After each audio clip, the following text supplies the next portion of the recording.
Alright, can you guys see it? Yes. Okay. Alright. Hi everyone.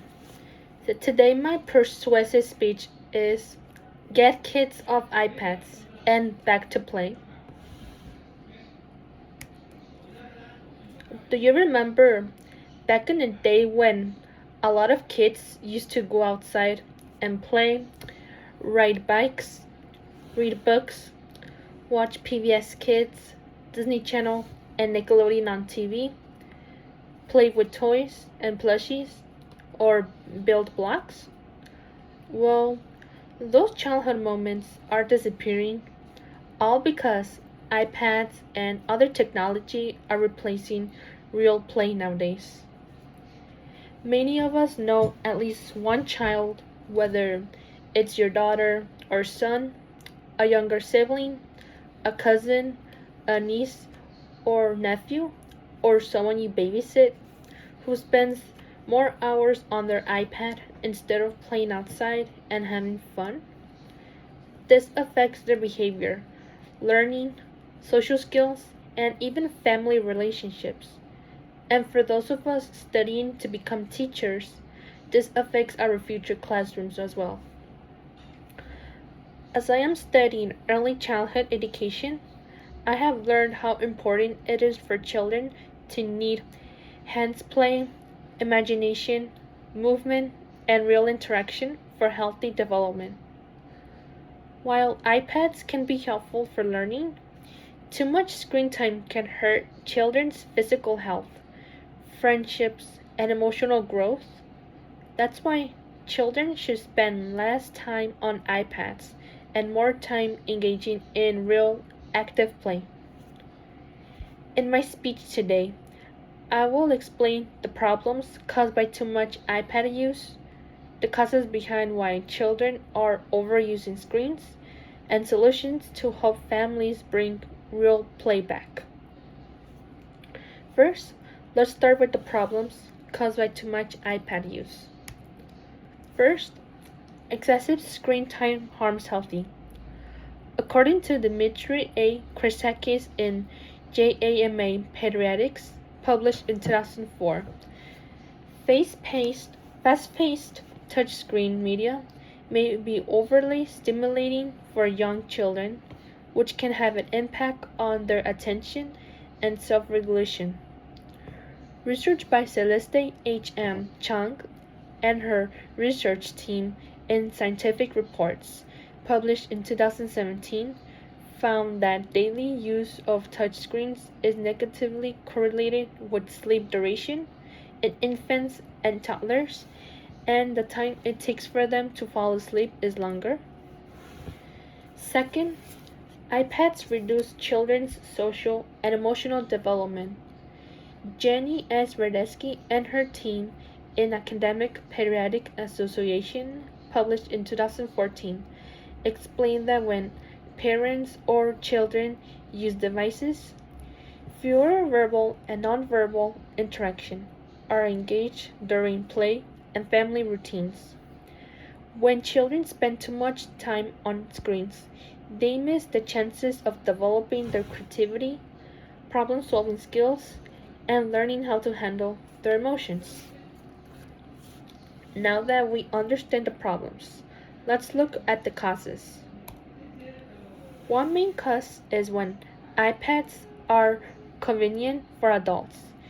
Parents usually hand children iPads to keep them quiet or busy when they need to work, clean, shop, or cook. Based on Radesky and their team, published in 2014, children copy how adults use screens, especially if adults are always on their devices. Every day, kids will be too.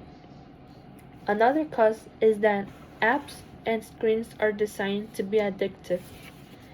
Kathy Ershpesk and the team in Physiological Science in the Public Interest, published in 2015, explained that many apps use immediate rewards and rapid feedback because it feels exciting but does not support deeper learning. These designs make playing in the real world seem less fun than digital games. Now that we talked about the causes, let's discuss the solutions. First, families can set healthy and consistent screen limits.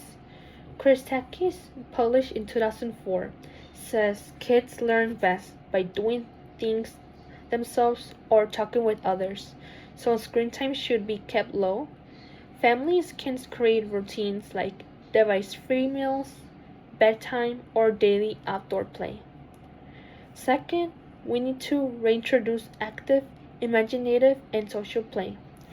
Hirsch-Pasick and her team, published in 2015, argue that children learn better when they play with other kids, explore, imagine, and move their bodies. Adults can encourage outdoor play, reading, pretend play, art, building blocks, sensory activities, or music. Before we conclude, let's look at the counter argument. Some people might say that children can learn better with iPads. They may point out that there are educational apps, reading programs, and videos that teach shapes, letters, numbers, and vocabulary. To parents who do not have much time, it may seem that handing an iPad to a child is a nice and safe method of keeping the child both learning and entertained. However, even if some apps are educational, they still cannot replace interaction with real people or hands-on learning. Harish Pasik and her team, published in 2015, explained that a lot of apps offer quick rewards and fast tapping, but these do not contribute to the development of children's deeper thinking or problem-solving skills. Moreover, Radetzky and the team, published in 2014, observed that when children or parents are engaged with devices, there is a meaningful decrease in talking, looking at each other, and getting emotionally connected. So even if iPads might seem helpful, children still learn much better through play, conversation, and real experiences. Now it's time to wrap up. In conclusion, kids should spend their childhood living, playing, imagining, exploring, and making friends, not just staring at screens. Today, I discussed the issues that came with the excessive use of iPad, the reasons for overusing it, and the ways that could be used to support healthier habits. Let's start creating screen-free routines at home by setting limits on iPad use, encouraging outdoor play, and choosing playtime before screen time. When we do this, we give our kids or future kids the chance to grow, build relationships, and enjoy the kind of childhood we had when we were little kids, not being an iPad kid. And here's the works edit that I use for my speech and for the images that I put on the slides. Alright, I'm done. Thank you, Adriana. You're welcome. Very good. Okay, really good topic, I tell you, and I'm sure that continues to be quite controversial today, especially among parents. Okay, what was your time, Adriana?